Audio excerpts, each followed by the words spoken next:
Colorado looks beautiful from a distance. Mountains, clean air, perfect skies. But underneath that postcard image is a different story.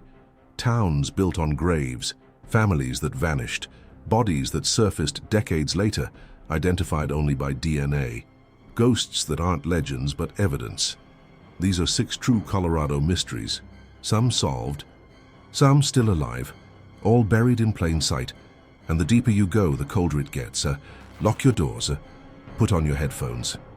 Because after this video, you'll never see Colorado the same way again. The Hatchet Lady of Red Rocks, where the wind still carries her name. Early 1900s to present high above Denver, where sandstone towers catch the evening light and turn the whole valley red, lies one of Colorado's most famous landmarks, Red Rocks Amphitheater. By day, it's a stage for music and sunlight. By night, it belongs to something else. For more than a century, locals have whispered about the Hatchet Lady of Red Rocks, a woman whose story shifts with every retelling, but whose rage never seems to fade.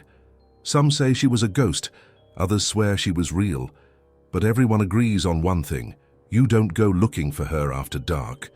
The most accepted origin points to a woman known only as Old Mrs. Johnson. At the turn of the 20th century, she and her daughters lived near the natural amphitheater long before it became a park. When developers, led by entrepreneur John Brisbane Walker, began buying up the surrounding land, Mrs. Johnson refused to sell. As construction crews moved in, she was seen wandering the cliffs at night with a lantern and a hatchet, driving trespassers away, shouting that the rocks were sacred. Neighbors said her mind was slipping, that grief had turned her to madness after her husband's death, but to her she was defending her home. When her property was finally seized, her cabin was torn down. Soon after, reports began of a woman's scream echoing through the canyon. Some said they saw her shadow standing on the ridge, small, thin and holding something in her hand. Others claimed to find the remains of campfires that no one admitted to lighting.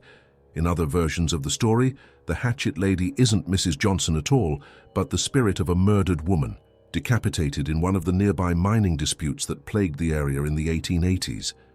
According to this telling, she roams the cliffs searching for her killer, carrying the weapon that ended her life. They say she rides a spectral horse, her head replaced by a glowing light, the blade dripping with phantom blood. Whatever her origin, the encounters have continued. During the 1960s and 70s, teenagers who used Red Rocks as a late-night hangout began reporting a woman appearing suddenly from behind the boulders. Long hair, white dress, and a hatchet glinting under the moon. She'd chase couples from their parked cars, screaming words no one could understand. When they looked back, she was gone. Police reports described the events as pranks, older locals scaring kids. But several witnesses claimed she moved too fast and that her face was wrong, not disfigured, just incomplete, like half of it had been erased. Modern accounts place her near the amphitheater trails, especially on foggy nights when sound travels strangely between the rocks. Security guards have reported hearing metal scraping on stone when the area is empty. One guard in 2014 quit after seeing what he described as a woman made of smoke dragging light behind her. The footage from his body camera cut out for 22 seconds. Local paranormal groups have tried to record her voice, and one audio file, captured near the South Ridge, contains a faint female whisper repeating the same phrase 3 times, "Leave my daughters alone." Whether she was real or spectral, protective or vengeful, the Hatchet Lady has become a warning, a figure that stands for the fury of a woman erased by progress, her land stolen, her name forgotten, her story reduced to a ghost tale told by tourists on the trail. Today, the city of Morrison still holds Hatchet Lady tours, retelling her legend with campfire drama. But every year, someone leaves flowers near the old boundary marker that once divided her property, no one knows who. And every year, hikers report hearing footsteps following them down the switchback trail long after closing. They say if you smell iron in the air and the wind begins to rise, you'll hear her before you see her, the sound of metal scraping stone, and a woman's breath carried on the wind. Some ghosts haunt places, others protect them, and some never learn the difference. But 40 miles north, another building still holds its ghosts in daylight, and one of them never stopped working. The Stanley Hotel, Room 217. At the edge of the Rocky Mountains, surrounded by pine and fog, stands a white Georgian mansion that seems too perfect to be real. The Stanley Hotel, glowing under the cold Colorado moon, its long veranda facing the wilderness like a stage. By daylight, it looks grand and harmless. At night, it hums. The story begins in the summer of 1911. The hotel's chief housekeeper, Elizabeth Wilson, was preparing room 217 for new guests. The building's power plant had failed, so every room was lit by gas lamps. When she struck a match to ignite one of them, a pocket of gas exploded, ripping through the floor and throwing her through the ceiling into the hall below. Her body was broken. Her hair burned, but somehow she survived. She returned to work weeks later, refusing to speak about what she'd seen when the light went out. She stayed until her death, decades later, and then she never left. Guests who check into room 217 often report strange but almost polite disturbances. Shoes lined neatly by the bed, folded clothes that no one remembers touching, suitcases unpacked overnight, or zipped shut again if the guests aren't married. One man swore his wedding ring was placed on the dresser every morning, even though he slept with it on. Hotel staff call her Mrs. Wilson out of respect. They say she's the kind of ghost who prefers order. If you treat the room carelessly, she lets you know. If you're courteous, she'll help you find your keys. But Elizabeth isn't alone. The founders, Freelan Oscar Stanley and his wife Flora, have been seen for over a century. He in the lobby and billiard room, she in the music hall where the piano sometimes plays itself. Guests describe the sound as faint and deliberate, a slow melody, like someone practicing scales from memory. When the staff checks, the lid is closed and the keys are still moving. On the fourth floor, people hear children running through the halls, laughter echoing down the narrow corridors. There are no children staying in those rooms. When author Stephen King visited in 1974, he and his wife were the only guests that night before the hotel closed for winter. He stayed in room 217. That night, he dreamed of his young son running through the hall, screaming, chased by a fire hose that came alive. He woke shaking. By morning, he'd outlined The Shining. Since then, the Stanley Hotel has embraced its haunting.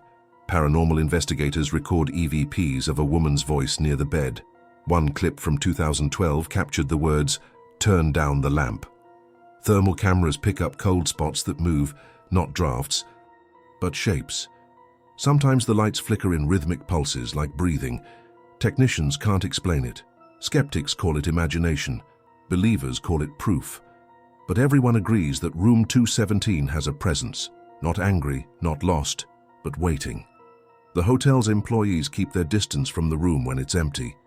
One night, manager swears that every clock on the third floor stopped for exactly 1 minute. Right at 11:03 p.m., the same time the gas explosion occurred in 1911. Even the building itself seems aware of its own legend. The air grows heavier near the stairwells. Footsteps echo longer than they should. And sometimes, as guests drift to sleep, they hear the faint click of a latch, the sound of a chambermaid checking the door one last time. Maybe the Stanley isn't haunted because of its ghosts.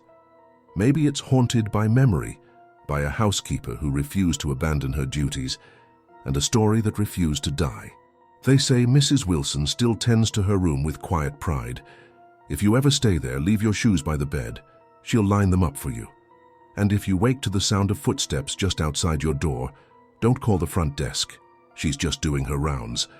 But west of Estes Park, the mountains hide another kind of haunting, one not made of spirits, but of secrets buried in the snow. The murder of Carol Murphy, the case that wouldn't stay buried. On the morning of May 23, 1987, hikers discovered the body of a young woman in a wooded ravine along Left-Hand Canyon Drive, northwest of Boulder. She was naked, her throat cut, her body bruised. There were no witnesses, no tire tracks, no struggle visible in the soil. The police could only tell one thing: she hadn't been there long. Her name was Carol Joyce Murphy, 28 years old. She worked at a health club in Boulder, loved motorcycles, and had a reputation for independence that sometimes pulled her into the wrong crowds.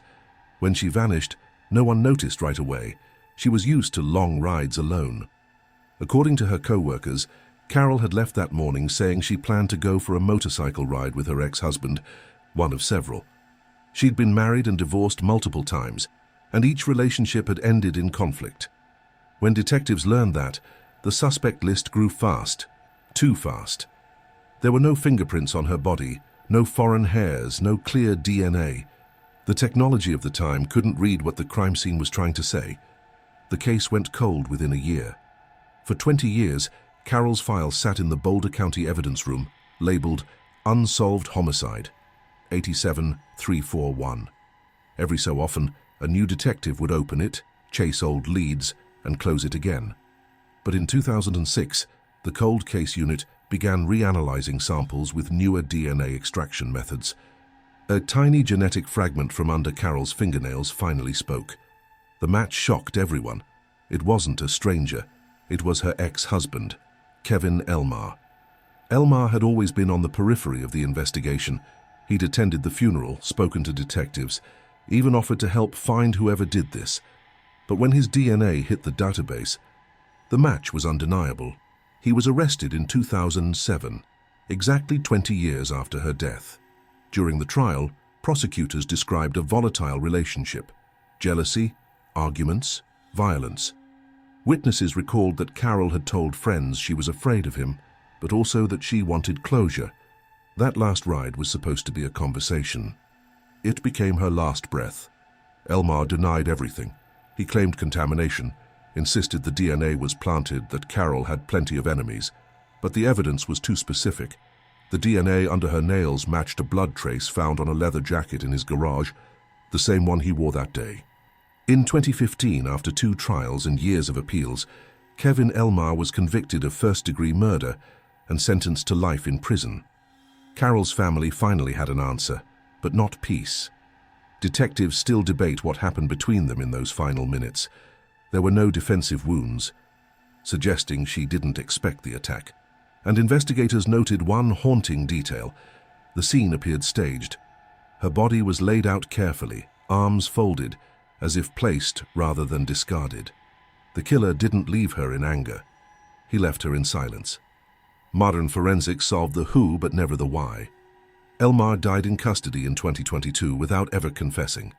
When asked if he had any final statement, he said only, "She should have stayed off the bike." Today, Left Hand Canyon remains a scenic drive, quiet, shaded and beautiful, but locals avoid the pull-off near mile marker 3, where hikers still find flowers left on the guardrail every spring. No one knows who leaves them.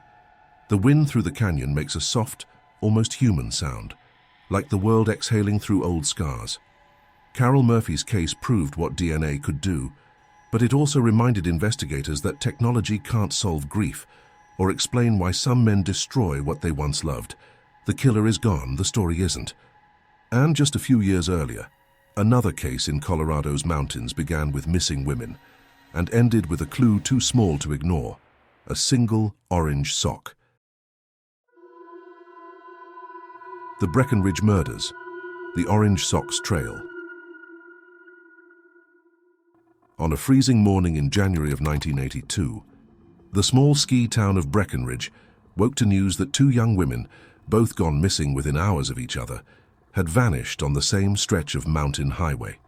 For decades, their names would be spoken together like a prayer or a warning. Annette Schnee and Bobby Joe Oberholzer. Both were in their early 20s. Both were hitchhiking home after work, and both were found dead, miles apart, 6 months apart, but tied together by one impossible clue. The first to disappear was Bobby Joe. She was last seen leaving a local bar near Main Street around 7:50 p.m. on January 6th, wearing jeans, a turtleneck, and a pair of orange ski socks, a bright splash of color against the snow. The next morning, her husband found her car still parked downtown. By afternoon, search teams discovered her body 12 miles away near Hoosier Pass. She'd been shot twice.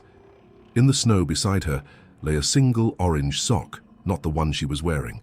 6 months later, hikers found the frozen remains of Annette Schnee in a creek 40 miles south. She too had been shot, and on her feet was the matching orange sock.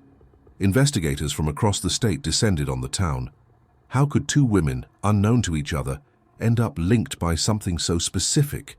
They traced every local man with a truck, every drifter, every hunter. They questioned Bobby's co-workers, Annette's friends, even tourists passing through. For years the files grew heavier, the theories stranger: serial killer, copycat, cult.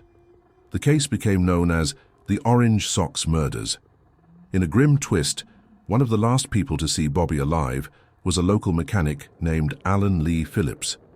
That same night, during a blizzard, Phillips had signaled SOS from his pickup's headlights after getting stuck in the mountains.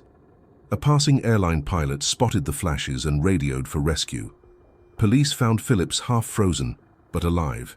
He thanked them, laughed, and went home. For 40 years, he was remembered as the man who survived that storm. No one realized he'd caused it.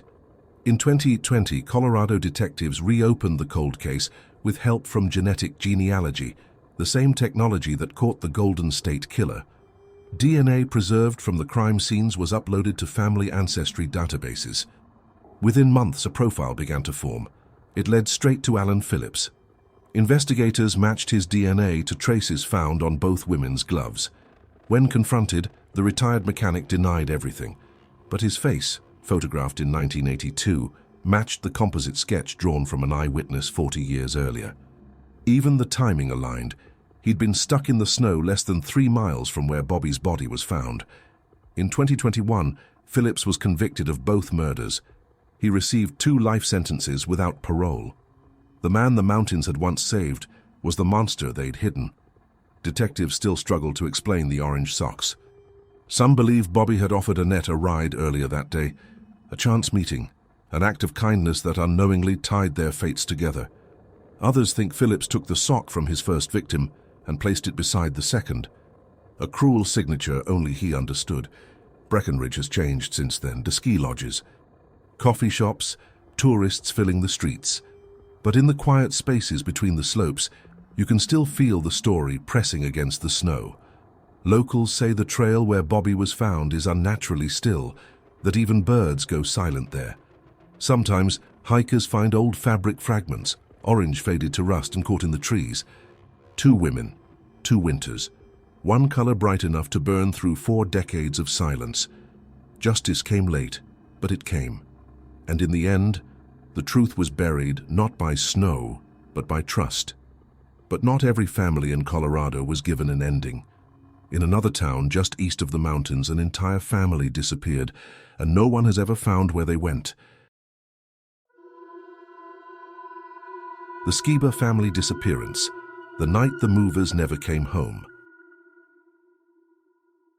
On the evening of February 7th, 1999, 39-year-old Paul Skiba locked up his small moving company, Tough Movers, and told friends he'd be back early the next morning. With him were his 9-year-old daughter Sarah and his employee Lorenzo Chivers. They were never seen again. The next morning, customers waiting for a scheduled move called the office. No one answered. By noon, Paul's ex-wife, Sarah's mother Elaine, drove to the company lot in Westminster. She found the gates open, the moving truck gone, and a dark stain on the gravel near the loading dock. At first, she thought it was oil. It wasn't. When police arrived, they found signs of a struggle: shell casings, blood spatter on the truck bay door, drag marks that stopped abruptly at the edge of the lot, and when the truck was later discovered miles away, parked beside a quiet residential street, more blood was found inside, enough to suggest 3 people had been seriously injured. DNA confirmed it belonged to Paul and Sarah, but there were no bodies, no witnesses, no answers. Investigators soon pieced together a grim timeline. Neighbors near the Tough Movers lot reported hearing loud bangs between 9 and 10 p.m. That night, like gunshots followed by shouting, a woman's voice high and terrified, yelling, "Daddy!" Then silence. Paul Skiba was known for being cautious, even paranoid. Friends said he was convinced someone was watching him, that he kept detailed notebooks about people following the trucks.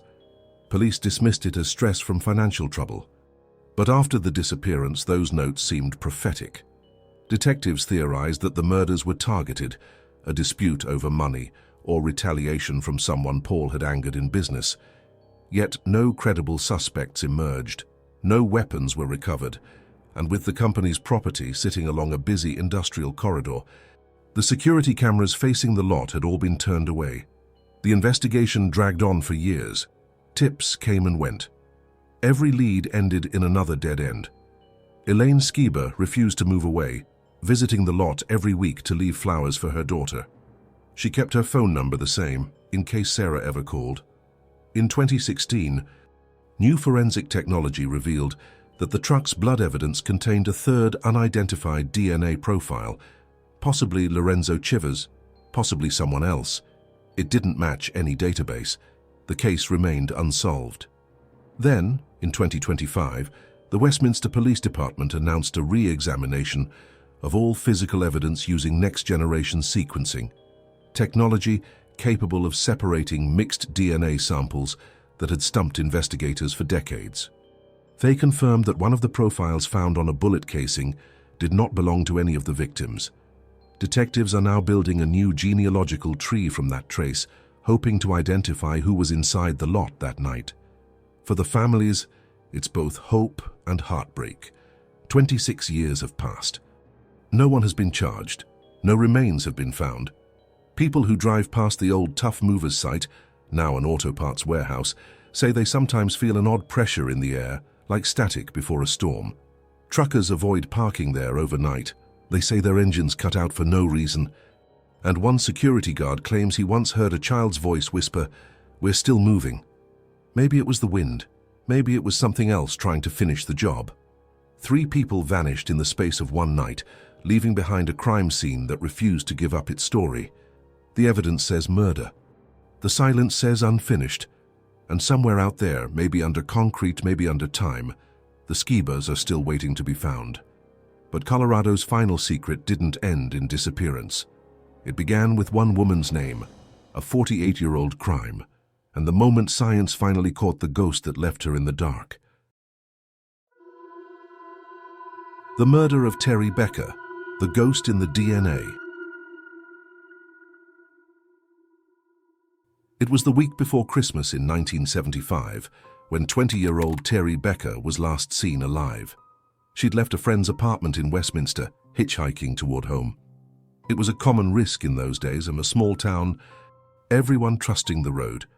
But that night, no one saw her again. The next morning, a jogger found her body in a frozen field near 100th Avenue. She'd been sexually assaulted and strangled. The coroner noted that her hands were bruised, her fingernails cracked. She'd fought hard, but there were no fingerprints, no witnesses, and no clear suspect. The case went cold before the year ended. For nearly 5 decades, her file sat in a metal drawer, a stack of photographs fading with time. Detectives came and went. The department grew newer, younger, and more digital, but the field where she died stayed the same. Empty, indifferent, silent. Then came the second murder. In 1991, more than 15 years after Terry's death, a woman named Sherry Bridgewater was found strangled in Las Vegas under eerily similar circumstances. Different state, same method. The connection wouldn't be made for another decade. In 2003, technicians re-examined Terry's evidence with early DNA profiling. They extracted a partial male sample, not enough for a match, but enough to preserve. That same profile appeared again in the 2010s when Las Vegas reopened the Bridgewater case. This time, the genetic code lined up perfectly. The same man had killed both women, 16 years and 600 miles apart.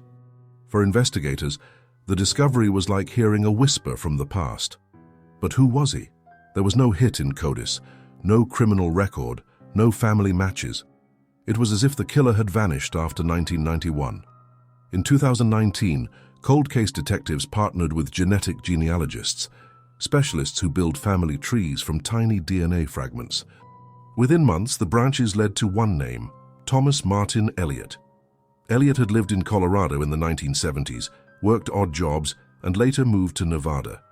He died by suicide in Las Vegas in 1991, just weeks after murdering Sherry Bridgewater. At the time, no one suspected a connection. But when investigators exhumed his body in 2023 and compared his DNA, the results were absolute. He was the killer of both women. The news closed the oldest unsolved homicide in Westminster's history. Detectives who had inherited the case called it a victory for the forgotten. Forensic experts called it proof that time can't erase truth. But for those who'd grown up hearing Terry's story, the ending felt different, bittersweet. A name was found, yes, but the man was long gone, and the questions he could have answered went with him. Why did he stop in Colorado that night? Did he know her? And why did he kill again 16 years later? Her family, some of whom had never even met her, gathered in 2023 at the field where she'd been found. They laid flowers beneath the winter wind, the same one that had swept over the scene in 1975. The case was solved, but the quiet stayed. Police officers who worked the investigation say they felt something that day, not closure, but connection. The idea that the dead can speak, if you know how to listen. That DNA is a kind of voice carried through generations, waiting for someone with the right ears and the right science to finally hear it. Terry Becker's story began in darkness, but it ended in discovery. A murderer unmasked by blood, decades after his own had dried. And in that, there's something almost supernatural, not haunting, but persistence. Because sometimes justice isn't a door slammed shut. It's a whisper that keeps echoing until someone answers. 6 stories, half legend, half evidence. In Colorado, ghosts don't just haunt the living. They wait for the science to catch up. Some voices fade with time, others wait decades, until the right hands open the case again. If you made it this far, thank you. Leave a like if one of these stories followed you past the credits. Tell us which Colorado mystery you think deserves answers next. But remember, even in the mountains, the echoes don't die, they just wait.